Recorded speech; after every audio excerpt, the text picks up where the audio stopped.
चलिए आज हम आ रहे हैं मत्ती की पुस्तक 20 अध्याय के अंदर, और आज थर्ड भाग है जो हम शादी के विषय में कुछ सीख रहे थे। ठीक है, 20वां अध्याय 1 से लेके हम आगे बढ़ते हैं। मत्ती की पुस्तक 20 अध्याय। स्वर्ग का राज्य किसी गृहस्थ के समान है जो सवेरे निकला कि अपने दाख की बारी में मजदूरों को लगाए। हाँ, यहाँ पर फिर से स्वर्ग के राज्य की तुलना एक ऐसे मनुष्य के साथ की जा रही है जो बहुत धनी है और क्या है, एक प्रकार का जमींदार है, गृहस्थ है। यानी गृहस्थ का मतलब है जमींदार होने के साथ साथ धनी होने के कारण वह एक पारिवारिक इंसान है जो घर परिवार की ज़रूरतों को पूरा करता है, संभालता है। वह हाउस होल्ड यानी घर का मालिक है, जिसके पास बहुत सारे लंबे चौड़े खेत खलिहान हैं। उसके बारे में लिखा है कि उसकी तुलना परमेश्वर के राज्य से की गई है। थोड़ा थोड़ा समझने की हम कोशिश करते हैं और परमेश्वर हमें इन सब बातों को समझने के लिए ज्ञान समझ प्रदान करे। आमीन। परमेश्वर का राज्य किसी गृहस्थ के समान है जो सवेरे निकला। ठीक है, कहाँ निकला? अपने खेत खलिहान की ओर। हर एक जन जब कभी सुबह में उठता है तो अपने कारोबार की ओर बढ़ता है, नहा धो कर सब कुछ फ्रेश होकर वो अपने कारोबार की तरफ जाता है। ठीक है, किसी का दुकान है, किसी की फैक्ट्री, किसी का क्या है, हर एक खेत खलिहान की ओर बढ़ता है। और ये सवेरे निकला कि अपने दाख की बारी में मजदूरों को लगाए। यहाँ पर उसके जीवन के अंदर मेरा मानना है, मेरी सोच के उसके जीवन के अंदर कोई बल्क ऑर्डर था, कोई बड़ा ऑर्डर आया हुआ था और उसे माल पहुँचाना। तो वो सुबह सुबह गया है खेती बाड़ी के अंदर कि वहाँ पर जो भी अंगूर के गुच्छे हैं, जो भी अंगूर की फसल हुई है, उन सबको काट कर वह कहीं पर पहुँचाए। और वह शीघ्र निकलता है अपने खेत के अंदर, अपनी बाड़ी के अंदर। बाड़ी को बगीचा भी कहती हैं तो खेत खलिहान भी कहते हैं। ठीक है, कि अपने बाड़ी में मजदूरों को लगाए। किन्हें लगाए? मजदूर। परमेश्वर के राज्य को आज भी मजदूरों की आवश्यकता है। खेत पक चुके हैं लेकिन मजदूर थोड़े हैं। यीशु मसीह हमसे कहता है कि खेत के मालिक से दुआ करो कि वह मजदूरों को भेजे और खेत काटे जा सके। इस समय फसल बहुत पकी हुई है, आपको और मुझको हंसुआ लेना है और खेत खलिहान भरने हैं, फसल को काट कर ले आना है। ठीक है, आगे। और उसने मजदूरों से 1 दिनार रोज पर ठहरा कर उन्हें अपने दाख की बारी में भेजा। वहां पर उसने सुबह सुबह जाकर देखा कि कुछ मजदूर खड़े हुए हैं। ठीक है, और बेकार खड़े हुए हैं। ठीक है, और उनके पास कोई काम धंधा नहीं है। वो उनके पास जाकर बातचीत करता है और उन्हें कहता है, भाई यदि आप आज मेरे अंगूरों के खेत के अंदर आज काम करोगे तो मैं आपको क्या करूँगा? 1 दिनार। ठीक है, पुराने ज़माने के अंदर 1 दिनार प्रतिदिन की कमाई होती थी, यानी मजदूरी होती थी। तो 1 दिनार ठहरा कर, मुकर्रर होकर, एग्रीमेंट करके वो कुछ मजदूरों को रखता है कि मेरे खेत में जाओ और जाकर काम करो। ये पहले से, ठीक है, सुबह सुबह की बात है। ठीक है, आगे। फिर पहर 1 दिन चरे निकल कर 1 दिन चरे, सुबह 9 बजे ये गया है अपने खेत में, कुछ मजदूरों को 1 दिनार छोड़कर रखवाया है। और फिर पहर चरे का मतलब लगभग दोपहर 12 बजे निकल कर और औरों को बाजार में बेकार खड़े देखकर उनसे कहा, तुम भी दाख की बारी में जाओ। तब उसने 12 बजे के पास भी देखा कि कुछ लोग अभी भी खाली खड़े हैं और उनके पास आज भी काम नहीं है। और इन दिनों के अंदर भारत देश के अंदर काफ़ी हद तक ऐसी समस्या पैदा हो गई है कि काफ़ी सारे लोगों को काम धंधा नहीं है और खाली बैठे हैं। भाई खालीपन के अंदर एक ही काम होता है, सिर्फ मोबाइल हाथ में लेना नहीं है। बाइबल अगर आप हाथ के अंदर लेते हैं तो बहुत अच्छी बात होती है करके, लेकिन आज का जो टाइटल है करके वो अलग ही है करके, हम एक अलग दिशा के अंदर जाने जा रहे हैं और आगे चलकर हम इसे सीखेंगे। खाली समय आज की तारीख में बहुत लोगों के पास है, लेकिन अगर उस समय का सदुपयोग करेंगे, परमेश्वर की संगति के अंदर बैठते, परमेश्वर के साथ दिल लगाते, मन लगाते, तो उनके जीवन में परमेश्वर आशीष देता है। ठीक है, आगे लिखा है 1 कुरिन्थियों 15 अध्याय के 33वें शब्द के अंदर, जो परमेश्वर की संगति में बैठता है वो उसके साथ एक आत्मा बन जाता है। ठीक है, और बुरी संगति अच्छे चरित्र को बिगाड़ देती है। लेकिन अगर हम परमेश्वर की संगति करते हैं, परमेश्वर के साथ सहभागिता करते हैं, कुछ समय प्रार्थना आराधना के अंदर हम बिताते हैं, तो हमारे जीवन के अंदर परमेश्वर के द्वारा ऐसे कार्य के प्रति भी आशीष आती है। ठीक है, बाइबल में लिखा है, यदि तू प्रार्थना करे तो कमरे में जा दरवाजा बंद कर और अकेले में बैठ और गुप्त में प्रार्थना कर परमेश्वर से, क्योंकि वह गुप्त में तुझे प्रतिफल देता है। अगर आप घर के अंदर हैं और अपने आप को किसी रूम के अंदर बंद कर देते हैं और परमेश्वर से प्रार्थना करते हैं, न कोई सुनता है, न कोई देखता है और न ही कोई जान पाता है, लेकिन आपने परमेश्वर के साथ क्या प्रार्थना की, परमेश्वर उस बात को देखता है और क्या देता है, आपकी प्रार्थना का प्रतिफल आपको ही मिलता है। कितने लोग प्रार्थना करते हैं, कितने लोग गुप्त में आराधना करते हैं। तो ये मत सोचो कि हमारी प्रार्थना व्यर्थ जाती है या हमारी आराधना व्यर्थ जाती है, नहीं, परमेश्वर देखता है और आपको प्रतिफल देता है। ऐसे प्रतिफल देने वाले परमेश्वर के लिए एक जोरदार ताली बजाते हैं, ठीक है। तो यहाँ पर 1 दिनार प्रतिफल के तौर पर, मजदूरी के तौर ठहराया जाता है। दोपहर में जब आता है तो देख रहा है यहाँ पर और भी कुछ मजदूर खड़े हैं जो खाली है, उनके पास काम नहीं है, वो उन्हें भी अपने खेत के अंदर जाने के लिए बोल देता है। लेकिन इस समय 12 बजे के समय जिन लोगों के साथ बातचीत की जाती है, वहाँ पर उन्हें कुछ भी अमाउंट मुकर्रर करके दिया जाने के लिए बात नहीं आती, कोई प्रकार का एग्रीमेंट नहीं होता कि मैं आपको क्या दूंगा क्या नहीं दूंगा। उन्हें 12 बजे के अंदर काम चाहिए था और उसे काम लेना था, ये 12 बजे उन्हें काम पर लगा देता है, लेकिन कुछ भी तय नहीं हुआ कि क्या मिलेगा क्या नहीं मिलेगा, ठीक है। अब 3 घंटे तो काम के निकल चुके हैं, ठीक है। आगे उनसे कहा, तुम भी दाख की बारी में जाओ और जो कुछ ठीक है तुम्हें दूंगा। जो कुछ ठीक रहेगा, ठीक है, मुनासिब रहेगा, वाजबी रहेगा, मैं आपको दे दूंगा, ठीक है। अब तय कुछ भी नहीं हुआ है। आगे सो वे भी गए। सो वो भी निकल गए खेत के अंदर अंगूरों का गुच्छा काटने के लिए। फिर उसने दूसरे और तीसरे पहर के निकट निकलकर वैसा ही किया, यानी लगभग दोपहर 3 बजे, और उसके बाद लिखा है लगभग दोपहर शाम के समय लगभग 5-6 बजे के आसपास, तीसरे पहर का मतलब है वो पीरियड आ जाता है। उस समय भी वो जाता है और देखता है बाजार में अब भी कुछ लोग खड़े हैं, दूसरे पहर तीसरे पहर उन सबको काम के अंदर लगाते जाता है, लेकिन किसी के साथ वह फाइनल नहीं करता। जो मुनासिब होगा, जो वाजबी होगा, मैं आपको दूंगा। और धीरे धीरे करे 1 टोली, फिर दूसरी टोली, फिर तीसरी टोली, फिर चौथी टोली, धीरे धीरे करके अंगूरों के खेत के अंदर जाते हैं काम करने के लिए, ठीक है। आगे चलते हैं। और 1 घंटा दिन रहे, फिर निकलकर औरों को खड़े पाया और उनसे कहा, तुम क्यों यहाँ दिन भर बेकार खड़े रहे। उस जमाने के अंदर सुबह 9 बजे से लेके शाम 6 बजे तक काम का समय होता था, मजदूरी का समय होता था। कोई भी काम 6 बजे जब सूरज डूबने का समय होता था, कोई भी खेत खलिहान के अंदर काम नहीं करता था, ठीक है। तो यह उनके द्वारा निर्धारित किया गया समय था। 1 घंटा रहे, यानी शाम को 5 बजे भी उसने कुछ लोगों को लगाया। अब 1 घंटा लोग काम करेंगे तो कितना मिलना चाहिए, ठीक है। आगे देखते हैं। और उनसे कहा, तुम क्यों यहाँ दिन भर बेकार खड़े रहे। उन्होंने उसे कहा, इसलिए कि किसी ने हमें मजदूरी पर नहीं लगाया। भाई आपको किसी ने मजदूरी पे लगाया है? परमेश्वर तो आप सबको मजदूर की नहीं रखता है भाई। हम सब परमेश्वर के खेत के अंदर सहकर्मी हैं, उसके पुत्र के साथ हम सहभागिता रखते हैं। वी आर द को पार्टनर्स विथ क्राइस्ट जीसस। हमें भी मसीह के समान काम करना है। शब्द के अंदर लिखा गया है हमें मजदूरों की नहीं काम करना है, लेकिन हम हैं क्या, परमेश्वर की संतान है। परमेश्वर हमसे मजदूरों के समान व्यवहार नहीं करता, लेकिन पुत्र जानकर। बाइबल के अंदर लिखा है किसी गृहस्थ के अपने 2 पुत्रों से कहा कि मेरे खेत में जाओ और जाकर आज काम करो। बड़े के पास आता है तो बड़ा बोलता है हाँ मैं जाता हूँ, ठीक है, लेकिन वो जाता नहीं है। लेकिन छोटा मना कर देता है, लेकिन पछताकर बाद में चला जाता है। एक एग्जाम्पल वहाँ पर, एक मिसाल के तौर लिखा गया है, जो हाँ बोलकर नहीं जाता और जो ना बोलकर जाता है, ठीक है, लेकिन बाद में जब उसे पश्चाताप होता है मन के अंदर तो वो चला जाता है, ठीक। उसके विषय में हम थोड़ा डिटेल में आगे चलकर सीखेंगे कि वो क्या कहना चाहता है।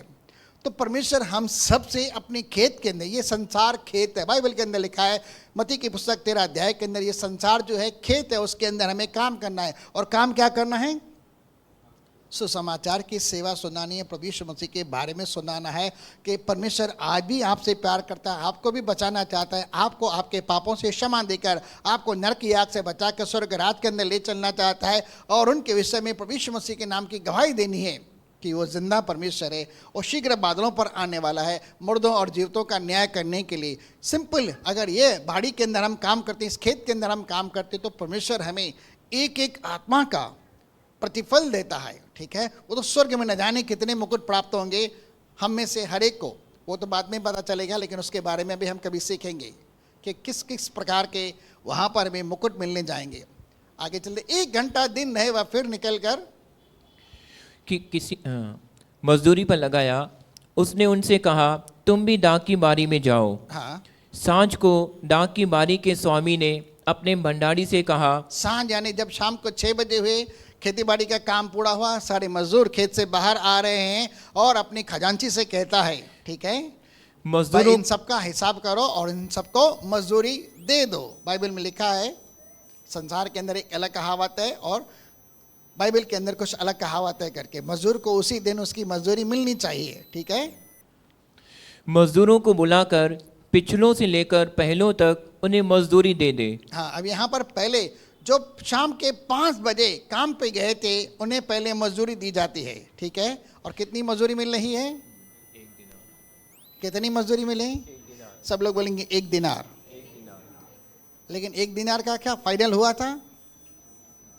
1 दिनार फाइनल हुआ था कि उसने कहा जो मुनासिब रहेगा मैं आपको दूंगा। 5 बजे जिन मजदूरों ने काम किया सिर्फ 1 घंटे के लिए, उन्हें 1 दिनार 1 दिनार प्रतिफल के तौर, मजदूरी के तौर मिल रहा है, ठीक है। अब जब बाकी के लोग देख रहे हैं हमने सुबह 9 बजे से लेके खेत के अंदर काम किया है, उन्हें कितना मिलना चाहिए? आप न्याय करो थोड़ा। जिन्होंने सिर्फ 1 घंटा काम किया उन्हें 1 दिनार मजदूरी मिल रही है, और बाकी जो लोग हैं सुबह 9 बजे से काम करे शाम को 6 बजे तक, वो सोच रहे हैं कि हमें कितना मिलना चाहिए? हमने 9 घंटे काम किए तो हमें कितना दिनार मिलना चाहिए? 9 दिनार। आप बहुत ही अच्छे से न्याय करते हैं भाई। आप भले मनुष्य हैं, आप उदार परमेश्वर की संतान हैं, इसलिए आप उदारता के साथ देना चाहते हैं। लेकिन फाइनल क्या हुआ था? डिसाइड क्या हुआ था? 1 दिनार। और आप कितना दे रहे हैं? 9 दिनार। आप बहुत धनी हैं भाई, हाँ बहुत अच्छे हैं, अपने लिए ताली बजा सकते हैं। चलिए आगे चलते हैं। सो जब वे आए जो घंटा भर दिन रहे लगाए गए थे, तो उन्हें 1-1 दिनार मिला। हाँ, जो पहले आए उन्होंने यह समझा कि हमें अधिक मिलेगा। हमें 9 दिनार मिलेगी, ठीक है ना, जैसे आपने डिसाइड किया। चलिए भाई निकालिए 9 दिनार। परंतु उन्हें भी एक ही एक दिनार मिला। उनको भी 1 दिनार मिला भाई, एक जब- ही दिनार मिला। अब वो तो उनको बुरा लगेगा ही भाई, जिसने 1 घंटा काम किया उन्हें 1 दिनार मिल रहा है, हमने 9 घंटे काम किए तो भी हमें 1 ही दिनार मिल रही है। हमने इतनी मेहनत की, दोपहर के अंदर सुबह से लेके भूखे प्यासे खड़े हैं, धूप आ रही है करके हम सर रहे हैं और काम के ऊपर काम कर, इतना पसीना बहाया, हमने इतनी मेहनत की, इतने अंगूर के गुच्छे काटे, हमें भी 1 दिनार और उन्हें भी 1 दिनार। उन्होंने तो कुछ किया ही नहीं लगभग, उन्हें तो सिर्फ बटोरा होगा, ठीक है। तो उन 2 मजदूरों के बीच भी थोड़ी अनबन हो रही है और 2 सुबह वाले थोड़े कुरकुरा रहे हैं, किस लिए कि उन्हें भी 1 दिनार मिला। आगे जब मिला तो वह ग्रस्त पर कुरकुरा के कहने लगे। क्या करने लगे? उस जमींदार के ऊपर जो ग्रस्त है उसके ऊपर क्या कर रहे हैं? कंप्लेन करने लगे, कुरकुराने लगे कि आपने हमारे साथ सही रीति से न्याय नहीं किया। 1 घंटा काम करने वालों को भी आपने 1 दिनार दे दिए, 9 घंटे काम करने वालों को भी आप 1 दिनार दे रहे हैं, ये सही नहीं है। सही है क्या? नहीं है ना सही? ठीक है, लेकिन सही है। क्यों? क्योंकि जिन्हें सुबह 9 बजे से लेकर शाम को 6 बजे तक काम करने के लिए नियुक्त किया गया था, उनके साथ पहले ही बात की गई थी कि आपको दिन की मजदूरी 1 दिनार मिलेगी, और उन्होंने वो फाइनल किया था, तय किया था, निर्धारित किया था, एग्री किया था कि हाँ हमें 1 दिनार मिलेगी, तो हम काम करने के लिए तैयार हैं। हालांकि वो बेकार खड़े थे, लेकिन फिर भी उन्हें काम मिला। तो जो काम मिला 1 दिनार के लिए भी तो उन्हें धन्यवाद करना है। जब आप प्रतिदिन कुछ कमाती हैं तो क्या उसके लिए कभी परमेश्वर को धन्यवाद देते हैं कि प्रभु आज आपने मुझे मेरे कार्य व्यापार के ऊपर बरकत दी, रोज की रोटी दी, आपका धन्यवाद है कि मैं अपने परिवार के साथ जाकर कुछ खाऊंगा, पीऊंगा, पहनूंगा, मेरी ज़रूरत पड़ेगी, इस कमाई के लिए धन्यवाद। ध्यान देना, कमाई परमेश्वर ही देता है। व्यवसाय की पुस्तक के अंदर लिखा है, धन कमाने के लिए ताकत हो, सबती हो, बुद्धि हो, ज्ञान हो, अनुग्रह हो, सिर्फ परमेश्वर ही देता है धन कमाने के लिए। अगर उसका अनुग्रह हमारे पास ना हो तो हम कुछ नहीं कमा सकते। इसके लिए बरकत भी हमें परमेश्वर की ओर से मिलती है। अगर वह न चाहे तो हमें कुछ भी नहीं मिलेगा। दिन खाली हो सकता है, खाली आकर खाली जा सकते हैं, लेकिन कमाई नहीं हो सकती। लेकिन परमेश्वर का धन्यवाद करो कि हमें हमेशा बरकत से रहे, और जो धन वो हमें देता है उसके अंदर वह कभी दुख की मिलावट नहीं करता। आगे गृहस्थ पर कुरकुरा के कहने लगे कि इन पिछलों ने एक ही घंटा काम किया और तूने उन्हें हमारे बराबर कर दिया, जिन्होंने दिन भर का भार उठाया और घाम सहा। उसने उनमें से एक को उत्तर दिया कि हे मित्र, हे मित्र। सब लोग ध्यान देना, इस आज का टाइटल वही है। क्या कह रहा है? अब जमींदार जो है, गृहस्थ है, जो काम के ऊपर लगा रहा है, जो उन्हें 1 दिनार देने के लिए निर्धारित कर रहा है, तय कर रहा है, वो उन्हें क्या कर रहा है? ये सारे मजदूर कंप्लेन कर रहे हैं और उनसे वो कैसे बात कर रहा है? हे मित्र। हे मित्र। क्या आपने कभी अपने ज़िंदगी के अंदर, आपके घर परिवार के अंदर 1 दिन के लिए कोई अनजान मजदूर आकर काम करता हो, आप उसे दोस्त बना सकते हैं? बना सकते हैं? नहीं। हमारे घर परिवार के अंदर, कार्य व्यापार के अंदर न जाने कितने प्रकार के ऐसे काम होते हैं जो सिर्फ 1 दिन के लिए होते हैं, चंद घंटों के लिए होते हैं। हमारा उनके साथ ज़्यादा संपर्क नहीं होता और नहीं हम उनके साथ मित्रता कर सकते हैं, ठीक है। लेकिन यहाँ वो उनसे कुरकुराने वाले लोगों से भी क्या कर रहा है, जो 1 दिन के लिए काम पर आए उसकी दाख की बारी के अंदर, वो उन्हें कहता है, प्यार से कहता है, नम्रता से कहता है, बहुत ही सहनशीलता और सौम्य तरीके से उनसे कहता है, हे मित्र, ठीक है। और गए समय में भी हमने सीखा था, कहाँ सीखा था भाई? मत्ती की पुस्तक 22 अध्याय के अंदर, ठीक है ना। जो इंसान राजा की शादी के अंदर आया था, उसके पुत्र की शादी में, और वो वस्त्र पहनकर नहीं आया, तो राजा ने उससे क्या पूछा था? हे मित्र, तू शादी का जोड़ा बिना पहने यहाँ कैसे आया? ठीक है, बिना शादी का जोड़ा पहने, बिना शादी के कपड़े पहने तू यहाँ कहाँ आया? वहाँ पर भी उसने क्या कहा था? मित्र, ठीक है। ऐसे लोगों को परमेश्वर मित्र कहता है। वहाँ राजा था, यहाँ पर एक जमींदार है, गृहस्थ है करके, ठीक है। लेकिन उनकी तुलना किसके साथ की गई है? बोले स्वर्ग के राज्य के साथ। पहला शब्द यही था ना, परमेश्वर का राज्य एक ऐसे गृहस्थ के समान है जिसने सुबह निकलकर अपने खेत के अंदर, अपनी दाख की बाड़ी के अंदर मजदूरों को लगाया। तो किसकी तुलना किसके साथ की जा रही है? ध्यान देना इन बातों के ऊपर। जब आप इन खोरन के जगह भनंदो, यदि इन बातों को आप, इन पहेलियों को आप सुलझा पाएंगे तो आपके जीवन के अंदर परमेश्वर के प्रति और भी आभार हृदय से निकलेगा कि हमारा स्वामी, जो हमारा गृहस्थ है, हमारा जो मालिक है, हमारा जो परमेश्वर है, हमारा जो पिता है, वो इतना सहनशीलता, इतना दयालु है कि हम पर प्रतिदिन अनुग्रह करता है। उसने उनसे एक को उत्तर दिया, हे मित्र, मैं तुझसे कुछ अन्याय नहीं करता। मैं तेरे साथ अन्याय नहीं करता। परमेश्वर अन्याय नहीं है कि तुम्हारे कामों को भूल जाए, ठीक है। परमेश्वर न्याय करता और सच्चा न्याय करता परमेश्वर है। वो कहता है कि मैं तेरे साथ कोई अन्याय नहीं कर रहा हूँ, तेरे साथ कोई धोखेबाजी नहीं कर रहा हूँ। क्या तूने मुझसे 1 दिनार न ठहराया? क्या सुबह 9 बजे जब तेरे और मेरे बीच में बात हुई थी, तो क्या हमने इस बात को निर्धारित नहीं किया था कि सुबह से 9 बजे से लेकर शाम को 6 बजे तक तू मेरे खेत में काम करेगा तो मैं तुझे 1 दिनार दूंगा?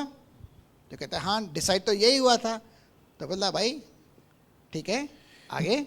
जो तेरा है उठा ले और चला जा। बात के ऊपर ध्यान देना, हे मित्र, ठीक है, इस बात को पकड़े रहना। लेकिन यहाँ पर अब गृहस्थ उस मजदूर के साथ कुछ कह रहा है। क्या कह रहा है? जो तेरा है उठा ले, उसे उठा ले और चला जा। और चला जा। यीशु मसीह ने कुछ कहा था कुछ समय पहले योना की पुस्तक में, जो मेरा है वो सब तेरा है, जो तेरा है वह सब मेरा है। यानी पिता के पास जो कुछ भी है, क्या वह आपका है? और जो कुछ आपका है वह पिता का है? क्या कुछ पर्सनल है? क्या पिता परमेश्वर अपने पास कुछ पर्सनली रखता है, या आपके पास कुछ है और आप पर्सनली रखते नहीं ये मेरा है? कभी कभी घर परिवार के अंदर कुछ ऐसी बातें होती है, बच्चे आपस में बोलते हैं ये मेरा है, ये मेरा है, ये मेरा है, मेरा है। और जब घर परिवार के माता पिता उन्हें देखते हैं, भाई ये मेरा है, मेरा है, क्या कर रहे हैं? घर को बांट रहे हो क्या? कहो हमारा है। घर के अंदर जो कुछ भी है, पिता की ओर से है, माता की ओर से, भाई की ओर से, बहन की ओर से, जो कुछ भी है किसका है? हमारा है, ठीक है ना। किसका है? जो तेरा है। अब यहाँ पर गृहस्थ उसे कह रहा है, मजदूर को, जो तेरा है उसे उठा ले और चला जा। आपका क्या है भाई स्वर्ग राज के अंदर? अब आपसे पूछ रहा हूं, इस शब्द को आप रीमा शब्द के तौर पर ले सकते हैं। आपका क्या है स्वर्ग राज के अंदर? सब कुछ है। तो क्या परमेश्वर आज आपको हक वास्ता दे रहा है? स्वर्ग भरपूरी का राज्य है, जहां परमेश्वर पिता राज्य करता है, वहां पर बहुत सारी आशीषें नेमतें हैं। ठीक है, वो कहते हैं मैंने तुम्हारे लिए अपने पुत्र प्रभु यीशु मसीह के बलिदान के द्वारा स्वर्ग का दरवाजा खोल कर रखा, और जिसे मैंने खोला उसे मैं कभी बंद नहीं करूंगा, और आपको उसके लहू के द्वारा वहां पर आने के लिए और वहां पर से लेने के लिए, वहां से मांगने के लिए मैं तुम्हें हक वास्ता देता हूं। अगर आप जिम्मेदार व्यक्ति हैं, अगर आप मैच्योर्ड इंसान हैं, तो आप विश्वास के द्वारा वहां से उठा सकते हैं और ले सकते हैं अपने लिए। मैं आपको कभी रोकूंगा नहीं। लेकिन किनको कह रहा है? सेवकों को कह रहा है, जो उसके राज्य के अंदर काम कर रहे हैं, मजदूरों की नहीं काम करती है। कोई पास्टर है, कोई इवेंजलिस्ट है, कोई प्रोफेट है, कोई टीचर है, कोई क्या है, जो काम करते हैं।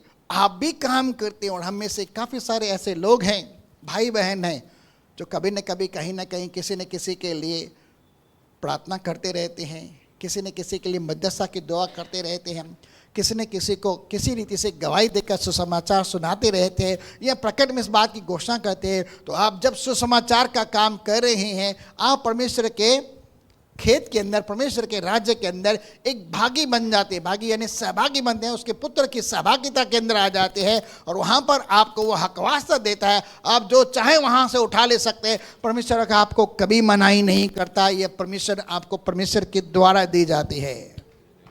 आज तक कभी किसी ने ऐसी परमिशन आपको दी? उस दिन भाई साहब के द्वारा हमने सुना था 15:7, यदि तुम मुझ में बने रहो, मेरी बातें तुम में बनी रहे, तो तुम जो चाहो व्हाट्सोएवर यू विश, यानी आप अपने मन के अंदर जो चाहो भी वो मांगो, तुम्हारे लिए हो जाएगा। ठीक है, यहाँ स्वर्ग पूरा खोलकर परमेश्वर आपके सामने रखता है। आपको जो चाहिए वहाँ से विश्वास के साथ दे सकते हो, और विश्वास करने वालों के लिए कोई बात नामुमकिन नहीं होती। तो जो कुछ पिता का है वो पुत्र का है, और जो कुछ पुत्र का है वह पिता का है। क्या आपने अपने जीवन को पूरी तरह से परमेश्वर के हाथों में समर्पित कर दिया है? या कहीं आपके जीवन के अंदर कुछ पर्सनल नहीं, ये मेरा है, नहीं। आपके पास जो कुछ भी है परमेश्वर की देन है। तो आपका कोई पर्सन नहीं है, वो हमारा है, हम सबका है। पुराने ज़माने के अंदर पीड़ितों की पुस्तक के अंदर वहाँ जो कुछ भी होता था, किसका होता था? साझे का होता था। और सब लोग उस समय आनंदित थे, खा पी रहे थे और परमेश्वर की तारीफ करते हो। तो परमेश्वर प्रतिदिन वहाँ पर लोगों को जोड़ते जा रहा था। कलीसिया के अंदर काफ़ी सारे लोग जुड़ते जा रहे थे, और क्या हो रहा था? कुछ पर्सनल नहीं था, सब परमेश्वर के राज्य के लिए था। आगे चलते, जो तेरा है उसे उठा ले। अब आपका क्या है? चंगाई आपकी है, छुटकारा आपका है, आशीष आपकी है, बरकत आपकी है, स्वास्थ्य आपका है, जीवन आपका है, शांति आपकी है, आनंद आपका है। जो चाहिए वो वहाँ पर भरपूर है। आपको जो चाहिए वहाँ से उठा के ले लो, लेकिन विश्वास से। ठीक है, आप उठा सकते हैं? यस, उठा सकते हैं। यस, आप विश्वास के साथ उठा सकते हैं। ये काम एक औरत ने किया था विश्वास से। वो औरत कौन है? सिस्टर के लिए भाई थोड़ी ताली बजाएंगे। उस औरत ने विश्वास के साथ वह काम किया था और अपना हाथ बढ़ाया था, जिसे 12 साल से खून बहने की बीमारी थी। बहुत सारे वैद्यों के अंदर उसने बहुत सारा धन बर्बाद किया था, लेकिन उसकी हालत और बिगड़ चुकी थी। उसने सुसमाचार सुना यीशु मसीह के, और वह वहाँ गई और उसने अधिकार के साथ, विश्वास के साथ उसके अंदर से सामर्थ को निकाल लिया, और उसके जीवन के अंदर चंगाई आई। क्या उसने कभी प्रार्थना की? क्या उसने कभी आराधना की? या उसने कभी बपतिस्मा लिया? या उसने कभी कुछ ऐसा किया? कुछ भी नहीं किया। लेकिन उसने विश्वास का कदम बढ़ाया, और उसी विश्वास के द्वारा उसने ले लिया। फिर भी उसके पास एक शब्द आया। कौन सा शब्द आया? पढ़ेंगे क्या? हे पुत्री, तेरे विश्वास ने तुझे चंगा किया, अपनी इस बीमारी से बची रहे। लेकिन वहां पर जो एक शब्द आया, मैं शब्द में नहीं जा रहा हूं, लेकिन आपको ऐसे ही बोल रहा हूं, हे पुत्री। क्या उन दोनों के बीच कुछ ऐसा था? यीशु मसीह वहाँ पर अपने आप को पिता बता रहा है, और औरत को जिसे 12 साल से खून बहने की बीमारी थी, उसे क्या बता रहे हैं? बेटी बता रहा है। अगर बेटी ने पिता के पास से कुछ ले लिया, तो पिता नाराज हो रहा है, गुस्सा हो रहा है, खफा हो रहा है। अरे तूने अनजाने में मेरे घर से ले लिया, बताया नहीं। मेरे फ्रिज नहीं, मेरे लॉकर के अंदर पैसे पड़े थे, तूने उठा लिए करके बताया तक नहीं। पिता नाराज नहीं होता, क्योंकि पिता परमेश्वर अपने सभी बच्चों से प्यार करता है, और अगर विश्वास के साथ उसके अंदर से कुछ ले भी लेता है तो नाराज नहीं होता, गुस्सा नहीं होता, खफा नहीं होता, डांटता नहीं है, लेकिन खुश होता है, हे पुत्री तेरे विश्वास ने तुझे बचा लिया और इस बीमारी से हमेशा के लिए बची रहे। तो उसी विश्वास के द्वारा अगर हम पिता की ओर से कुछ ले लेते हैं, वो नाराज नहीं होता, क्योंकि उसके ऊपर हमारा हक वास्ता हो जाता है, क्योंकि हम उसकी संतान हैं। क्या आप सभी संतान हैं?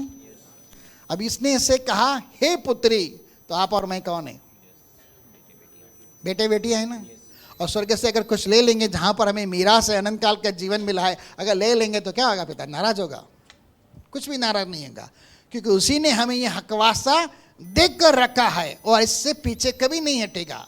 तो विश्वास के साथ आप ले सकते हैं कभी भी। जो तेरा है उठा ले और चला जा। और चला जा। मेरी इच्छा यह है कि जितना तुझे दूं, जितना मैं तुझे दूं, उतना ही इस पिछले को भी दूं। उतना ही मैं उसे भी दूं, विश्वास के द्वारा। ठीक है? क्या उचित नहीं, क्या जरूरी नहीं, क्या सही नहीं, क्या राइट नहीं कि मैं अपने माल से जो चाहूं सो करूं? भाई माल मेरा है, मैं कुछ भी करूं, मैं मेरे माल का स्वामी हूं। माल मेरा है, मैंने कमाया है, मैं जो चाहूं अपने माल से करूं। ठीक है? क्या तू मेरे भले होने के कारण बुरी दृष्टि से देखता है? यहाँ पर एक बहुत बड़ा प्रश्न आ जाता है, हमारा परमेश्वर कैसा है? हमारे सिस्टर गीत गाती हैं, वो भला है, वो भला है। हमारा परमेश्वर बहुत भला है, ही इज गुड।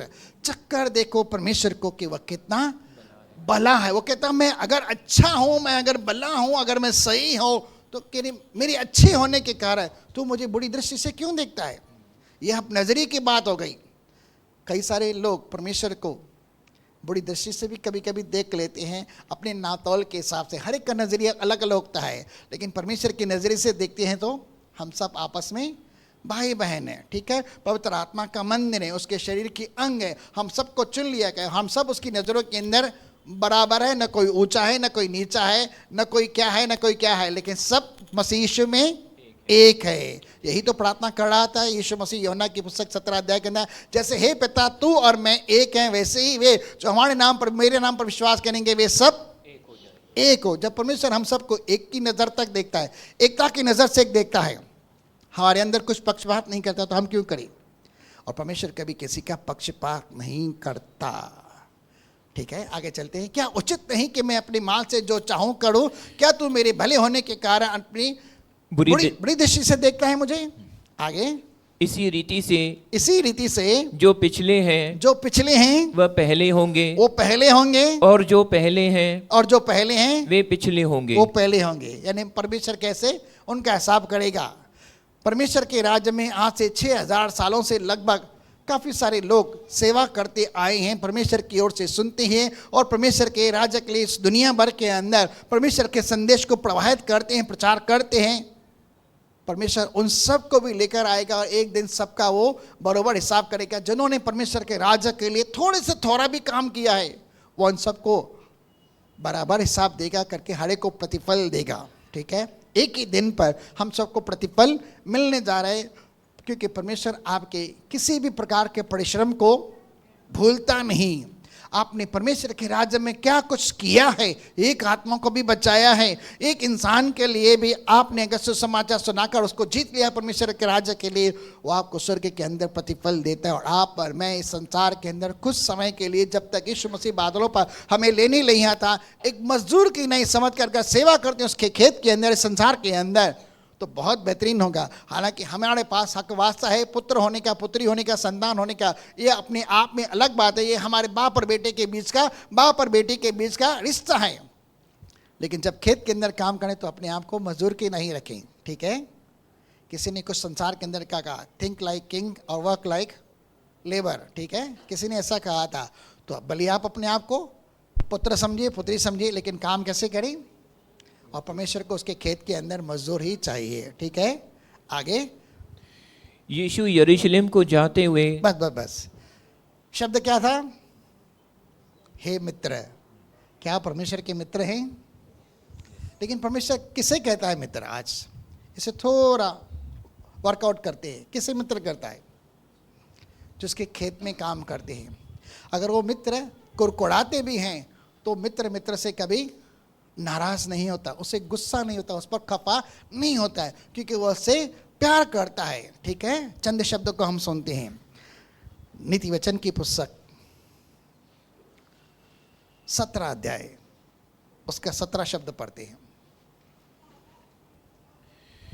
कुछ समय पहले हमने मित्रता का दिवस मनाया था पूरी दुनिया के अंदर, ठीक है ना, लेकिन संदर्भ वो नहीं है। आगे, मित्र सब समयों में प्रेम रखता है। क्या करता है? हर समय में मित्र जो है प्रेम रखता है, प्यार करता है। ठीक है, और प्यार कैसा होता है?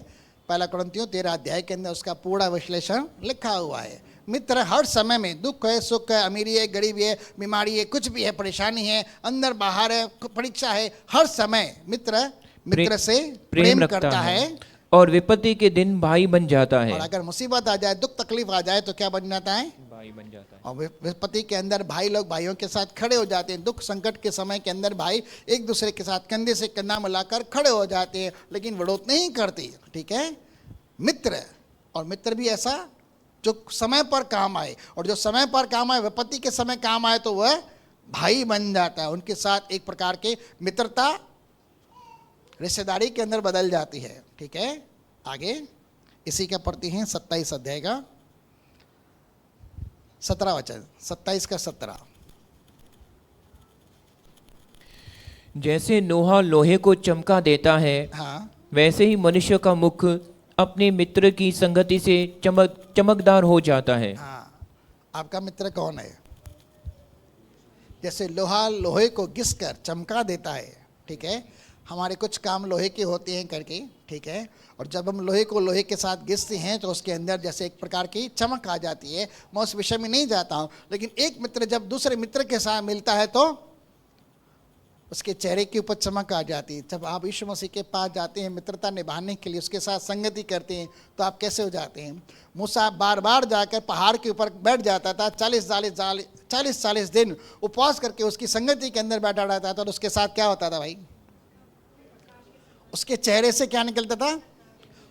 प्रकाश की किरणें निकलती थी, क्योंकि वह उसके साथ मित्रता करता था और सहभागिता के अंदर उसके चेहरे से चमक आ जाती है, उसके चेहरे पर परमेश्वर का उजाला आ जाता था। तो यहाँ पर यीशु मसीह आपको और मुझको क्या कह रहा है? मित्र कह रहा है। क्या हम उस मित्रता के साथ मित्रता निभाते हैं सही रीति से?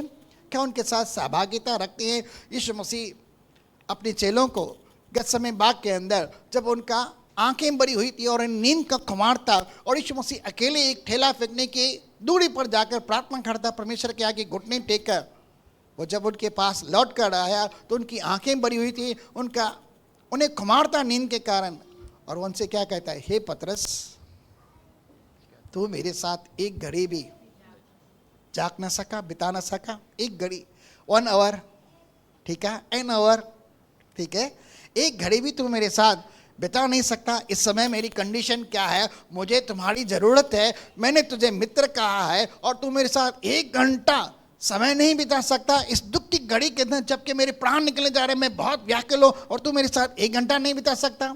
जाओ जाके सो जाओ, देखो वो आ रहा है, देखो आ गए पकड़ने वाले, उठो चलो यहाँ देखो। ऐसे शब्द उनसे कह रहा है। तो परमेश्वर को भी चाहिए कि हम उसके साथ मित्रता रखें, उसके साथ सहभागिता रखें, उसके साथ एक घड़ी उसके साथ समय बिताएं। और अगर एक घड़ी हम उसके साथ समय बिताते हैं, आपके चेहरे पर ऑटोमेटिकली चमक आ जाती है। ठीक है, और चमकते हैं, और चमकने के लिए चलते हैं। 28 का 19 शब्द, नीति वचन 28 उसका 19। जो अपनी भूमि को जोता बोया करता है, उसका तो पेट भरता है। हाँ, यानी काम का जो इंसान कभी भूखा नहीं रहता, लेकिन उसे प्रतिफल जरूर मिलता है। परंतु जो निकम्मे लोगों की संगति करता है, किनके साथ? निकम्मे लोगों की, निकम्मे लोग, जो जिनके पास काम धंधा नहीं है, ठीक है, ठट्ठा बोलने वाली मंडली के साथ, यानी जो कमाते धमाते नहीं, व्यर्थ। आज की तारीख में तो मैंने पहले ही कहा कि भारत देश के अंदर बहुत हद तक बेरोजगारी बढ़ी हुई है करके, और बेरोजगार के पास जाता है तो क्या होता है? समय बर्बादी होती है, कमाई धमाई तो होती नहीं है, यहाँ वहाँ की व्यर्थ बातें हो जाती हैं, और व्यर्थ बातों का टेंशन लेकर हम अपने खोपड़ी के अंदर आते हैं, घर भी परेशान, खुद भी परेशान हो जाते हैं, समय बर्बाद, जिंदगी बर्बाद, पैसे भी गए, ये भी गया, और व्यर्थ बातों के अंदर झगड़े दंगे फसाद होते ही हैं, करके गड़बड़ियां होती हैं। ऐसे दोस्तों को जिसे आप दोस्त समझते हैं, उनसे आप दूर रहें, जहां पर आपको कुछ भी फायदा नहीं हो पा रहा है, जिनके साथ आपको संगति करके कुछ भी नहीं मिल पा रहा है, अपने आप को दूर रखें। भजन संहिता एक अध्याय के अंदर भी लिखा है कि ऐसों से हमें पड़े रहना है, नहीं तो हमारे जीवनों के अंदर गलत आदतें आती हैं, क्योंकि बुरी संगति अच्छे इंसान के चरित्र को भी भ्रष्ट कर देती, बुरा कर देती है।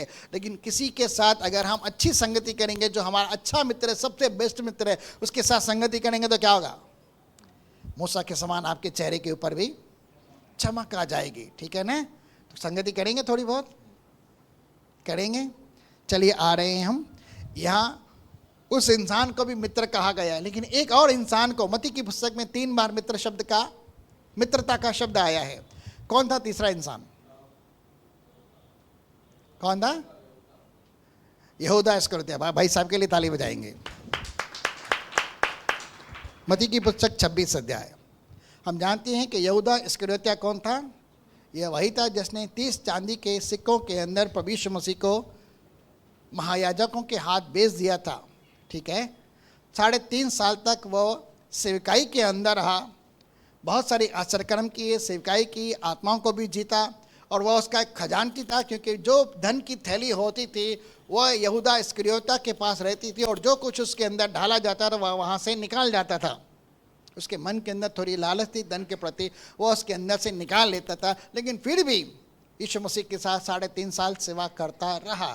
लेकिन जब उसने याजकों के पास जाकर यीशु मसीह को धोखे के साथ पकड़वाने के लिए बात थी, एक षड्यंत्र रचा, 30 चांदी के सिक्के निर्धारित हुए, और यिर्मयाह ने पहले से ही उसके विषय में भविष्यवाणी करके रखी थी। और जब समय आता है तो रोमी साम्राज्य की ओर से, महायाजकों की ओर से एक भारी सेना लेकर, हाथ में लाठियां, जंजीरें, तलवारें लेकर उन्हें पकड़ने के लिए गतसमनी बाग के अंदर ही आता है। और जब आता है तो वहाँ पर कुछ मंजर होता है। यीशु मसीह 3.5 साल से यहूदा इस्करियोती के साथ एज ए चेला बनकर रहता। हालांकि यीशु मसीह को पता है कि कौन मुझे पकड़वाएगा, ठीक है, कौन मुझे धोखा देगा। लेकिन जब समय आता है ऐसे इंसान का अपनी दिखाने के लिए बात अपनी, तो वहाँ पर क्या होता है? हम आ रहे हैं 26 अध्याय के अंदर। मत्ती 26 अध्याय 48 से लेकर 50 तक हम पढ़ते हैं। यहाँ गतसमनी बाग के अंदर हैं, यीशु अपने चेलों के साथ है, रात का समय है, और ये आखिरी रात है, यीशु मसीह को पकड़वाया जाना है। उसके पकड़वाने वाले ने उन्हें यह पता दिया था कि जिसको मैं चूम लूँ वही है, उसे पकड़ लेना। हाँ। और तुरंत यीशु के पास आकर कहा, हे रबी, नमस्कार। हे रबी यानी हे गुरु, हे स्वामी, ठीक है, नमस्कार। उसे आकर प्रणाम किया, प्यार भी किया, चुम्बन भी दिया, गुरु भी कहा, और आकर इशारा दे दिया, ये वही है, इसको ही पकड़ो। किसके द्वारा? चुम्बन देने के द्वारा। ठीक है? और उसको बहुत चूमा। यीशु ने उसे कहा, हे मित्र। हे मित्र। सब लोग बोलेंगे, क्या कहा? हे मित्र। हे मित्र। तीसरी बार शब्द आया है, मत्ती 20 में, मत्ती 22 में, मत्ती 26 में। ठीक है? हे मित्र। अब यीशु मसीह किसको किसको मित्र कहता है? ऐसे लोगों को भी यीशु मसीह कभी किसी रीति से शत्रु या बुरा नहीं कहता, जबकि कोई भी उसके साथ आकर किसी प्रकार का भी व्यवहार करता है। कोई बुड़बुड़ाता है, कोई कुड़कुड़ाता है, नो प्रॉब्लम। कोई धोखा दे जाता है, नो प्रॉब्लम। और कोई आकर वस्त्र पहनकर नहीं है तो उसकी आज्ञा का पालन नहीं करता, तो भी नो प्रॉब्लम। ठीक है ना? यीशु मसीह का स्वभाव कैसा है? वो कभी किसी से शत्रुता नहीं करता भाई। वह किसी को गैर वैर करके नहीं जानता करके मानता करके, वह सबसे प्यार करता है, सबको सबको सबको मित्र बनाना चाहता है, चाहे हम कैसे भी हैं। ठीक है? यीशु ने उससे कहा, हे मित्र, जिस काम के लिए तू आया है, जिस काम के लिए तू आया है उसे कर ले, उसे फटाफट कर ले। तब उन्होंने पास आकर यीशु पर हाथ डाले। वो जो सैनिक आए थे उसने यीशु मसीह को पकड़ लिया। मैं उस बात के अंदर नहीं जा रहा हूं, लेकिन यहाँ पर शब्द दे रहा हूं, मित्र है। क्या आप यीशु मसीह के मित्र हैं? चलिए आ रहे हैं, लास्ट पॉइंट के ऊपर आते हैं। मत्ती की, यूहन्ना की पुस्तक 15 अध्याय। यहाँ पर आते आते पहले ही वही शब्द लिखा था, यूहन्ना 15:10 लिखा था। चलिए वहाँ से ही पढ़ते हैं। यदि तुम मेरी आज्ञाओं को मानोगे। हाँ, यदि तुम मेरी आज्ञाओं को मानोगे। कौन सी आज्ञाएं? प्यार किया गया है, कोई बड़ी बात नहीं है। ठीक है, आगे, यदि तुम मेरी आज्ञाओं को मानोगे तो मेरे प्रेम में बने रहोगे। मेरे प्रेम के अंदर बने रहोगे। कौन परमेश्वर के प्रेम के अंदर बने रहना चाहता है? जो बने रहना चाहता है उसको परमेश्वर की आज्ञाएं माननी है, और आज्ञाएं कठिन नहीं है।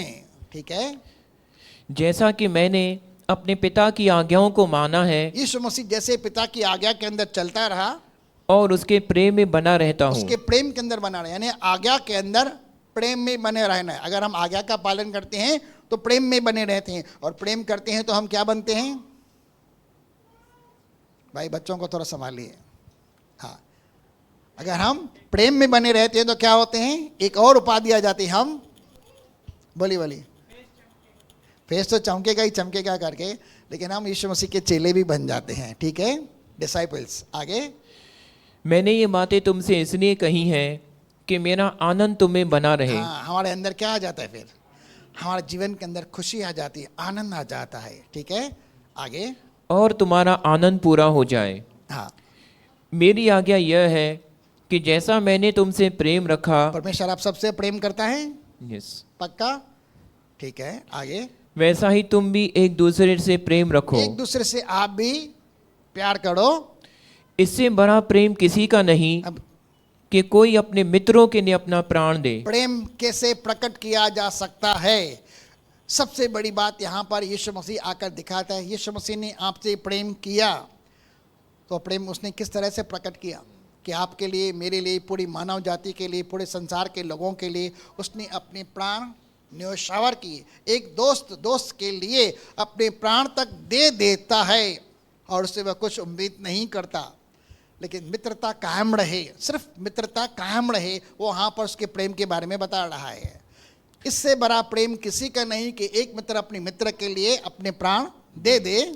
जो कुछ मैं तुम्हें आज्ञा देता हूँ, यदि उसे करो तो तुम मेरे मित्र हो। हाँ, अब यहाँ पर आ गया, कौन मित्र है भाई? आप सबने कहा कि हम उसके मित्र हैं, लेकिन यहाँ क्या लिखा है? जो कुछ मैं तुम्हें आज्ञा देता हूँ, अगर लिखा है क्या भाई? यदि लिखा है। यदि का मतलब अगर होता है, यदि का मतलब अगर होता है। ठीक है, लेकिन कंडीशन है, अगर तुम मेरी आज्ञा का पालन करते हो तो तुम मेरे मित्र हो। क्या हम आज्ञा का पालन करते हैं, या ऐसे ही शब्द आ जाता है मित्र है करके हम बोलते हैं हाँ मित्र हैं? आज्ञा यही है, एक दूसरे के साथ प्रेम करो और परमेश्वर के राज्य के अंदर मजदूर की नहीं काम करो। ठीक है, और आपको जो हकवासा परमेश्वर देता है आप उसे उठा सकते हैं, कोई टेंशन की बात नहीं है। आगे, अब से मैं तुम्हें दास न कहूंगा। अब से मैं तुम्हें दास या गुलाम या सेवक नहीं कहूंगा, क्योंकि दास नहीं जानता हाँ कि उसका स्वामी क्या करता है, हाँ, परंतु मैंने तुम्हें मित्र कहा है। मैंने तुम्हें मित्र कहा है, या यीशु मसीह की ओर से एक ऑफर है, एक सहभागिता का दाहिना हाथ है कि मैं आपको मित्र कह रहा हूं, अपना हाथ बढ़ा रहा हूं। क्या आपको मेरी मित्रता स्वीकार है? भाई आप सबसे पूछ रहा हूं, क्या मेरी मित्रता स्वीकार है? मैं नहीं बोल रहा हूं, मान के चलो यीशु मसीह आपसे बोल रहा है, क्या मेरी मित्रता स्वीकार है? मेरे दाहिने हाथ को पकड़, संगति का हाथ पकड़ के ले लो। आगे, परंतु मैंने तुम्हें मित्र कहा है क्योंकि मैंने जो बातें अपने पिता से सुनी, जो बातें मैंने पिता की ओर से सुनी वे सब तुम्हें बता दी। मैंने तुम्हें बता दी। मित्रता के अंदर कोई भी सीक्रेट नहीं होता है। मित्र अपने हृदय से, अपने हृदय की सब बातों को खोलकर मित्र के आगे प्रकट कर देता है। और यीशु मसीह ने कहा है भजन संहिता के अंदर, दिल खोलकर, कैसे? धारा की नाई बहाकर अपने पिता के आगे, अपने मित्र के आगे बातें करो, यानी प्रार्थना करो। भजन संहिता के अंदर लिखा गया दिल खोलकर। लेकिन क्या हम छिपाते हैं? कई बार ऐसा होता है कि हम प्रार्थना के अंदर भी कभी कभी यीशु मसीह से छिपाने की कोशिश करते हैं। भाई हम उसे छिपा नहीं सकते कि आपके जीवन के अंदर क्या अच्छा है या क्या बुरा है। अगर बुरा है आपके जीवन के अंदर कुछ भी, अगर हम उसे बता देते हैं तो उसका समाधान देता है। छिपाने की जरूरत नहीं, उसको सब पता है, कुछ भी छिपा हुआ नहीं है।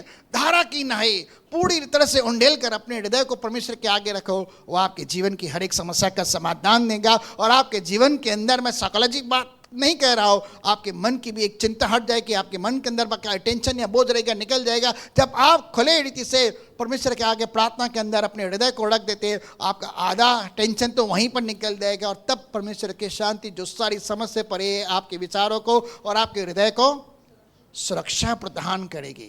तो कैसे प्रार्थना करनी है? अपने मित्र के साथ। यीशु मसीह कहता है मैंने जो कुछ पिता की ओर से सुना सब तुम्हें बता दिया। और आपके हृदय के अंदर क्या कोई सीक्रेट है? वो कहते हैं मुझे बता दो, मैं आपका हर एक बोझ, हर एक चिंता निकाल दूंगा, उठा लूंगा, क्योंकि मैं उठाने में सक्षम हूं, सामर्थ्य हूं। बाइबल के अंदर अब्राहम को भी परमेश्वर का मित्र कहा गया। अब्राहम ने परमेश्वर पर विश्वास किया, यह उसके लिए धार्मिकता की गई और वह परमेश्वर का मित्र कहलाया। कुछ ही लोगों के विषय में परमेश्वर ने उन्हें मित्र कहा है, लेकिन यहाँ तो बहुत सारे मित्र हैं करके यीशु मसीह के, क्योंकि यीशु मसीह ने खुद दाहिने हाथ का सहारा देकर आपको संधि की है करके आपको मित्र कहा है। अब यीशु मसीह आपसे पीछे नहीं हटेगा, लेकिन वो आपसे कुछ उम्मीद करता है कि मेरी आज्ञा पे चलो, मुझसे प्रेम करो और जो मैं तुम्हें कहूँ वो करो, तब तुम मेरे मित्र हो। ठीक है, ठीक है, चले आगे। और 3 बार यीशु मसीह ने मित्र कहा है, लेकिन आज आपको खुले तौर पर यूहन्ना की पुस्तक के अंदर सबको मित्र करार दे रहा है। और मित्र के साथ संगति करते हैं तो क्या होता है? आपको खुशी मिलती है। ठीक है, जो परमेश्वर की संगति में रहता है वह उसके साथ एक आत्मा बन जाता है। 1 कुरिन्थियों 6 अध्याय के 17वें वचन के अंदर लिखा है, जो परमेश्वर की संगति में रहता है वह उसके साथ एक आत्मा बन जाता है। जितना आप अपने दोस्त के साथ मित्रता के अंदर समय बिताएंगे, आप भी धीरे धीरे धीरे धीरे करके उसके कैरेक्टर के अंदर, उसके स्वभाव के अंदर, उसके एटीट्यूड के अंदर, उनकी बातों के अंदर, उसके लहजे के अंदर, उसके प्रेम के अंदर आप बनते जाएंगे, बनते जाएंगे, बनते जाएंगे। और एक दिन आपके अंदर सच में यीशु मसीह का किरदार बन जाएगा, यीशु मसीह का इमेज बन जाएगा। हालांकि आप परमेश्वर के इमेज में हो, उसकी सिमिलरिटी के अंदर हो, मैं यो नहीं कह रहा हूं, लेकिन आपके अंदर से यीशु मसीह खुद प्रकट होना आरंभ हो जाएगा। क्या इस बात के लिए जोरदार ताली दे सकते हैं?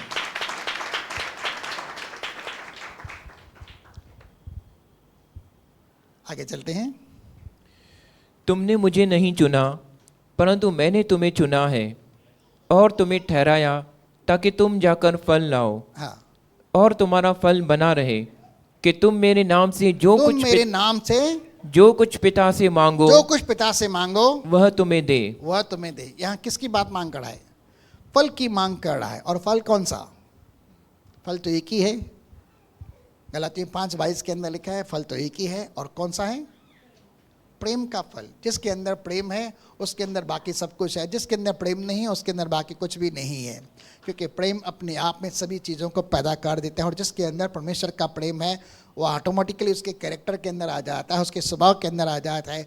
आपके अंदर परमेश्वर प्रेम का फल देखना चाहता है। वो कहता है तुमने मुझे नहीं चुना, मैंने तुम्हें चुना है, नियुक्त किया है और ठहरा है कि तुम जाकर प्रेम का फल दिखाओ।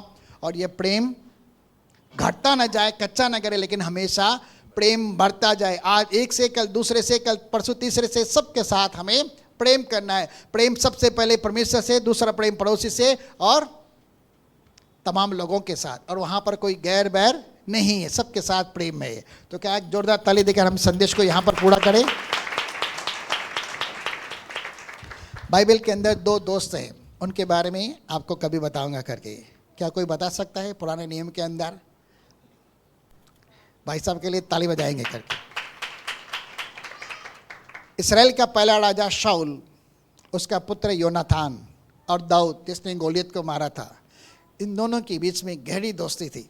ठीक है, नेक्स्ट टाइम कभी हम उसके बारे में सीखेंगे कि उनकी दोस्ती क्या आयाम ले आती है। चलिए आंखें बंद करते हैं और आंखें बंद करने से पहले अनाउंसमेंट को भी सुन लेते हैं। 23 तारीख संडे है, 23 अगस्त संडे है।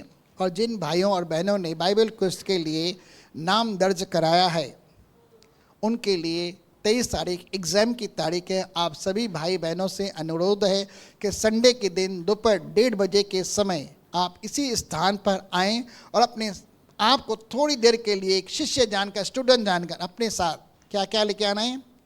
एक पेन, एक पेंसिल, एक रबर, एक शार्पनर और अपने साथ एक पैड लेकर आना है। और थोड़ी देर के लिए, 1.5 घंटे के लिए आपका एग्ज़ाम होगा।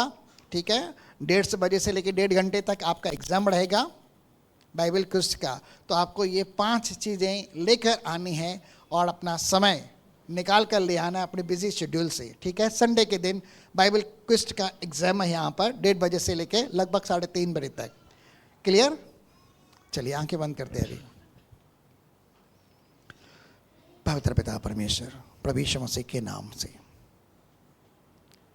जैसे लोहा लोहे को चमका देता है, वैसे ही पिता आज हमने सुना कि मित्र के आने से मित्र के चेहरे पर खुशी आ जाती है, आनंद आता है। पवित्र पिता, आज हम दुआ करते हैं कि सत्य में आपने तो हमें अपने संगति का दाहिना हाथ दिया है और आपने हमें मित्र भी कहा है, लेकिन आज आप हमसे और कुछ नहीं, प्रेम के फल की चाहत करते हैं और आत्मा को जीतने के लिए तेरी भाड़ी के अंदर मजदूर की नए काम करने के लिए आमंत्रित कर रहे हैं।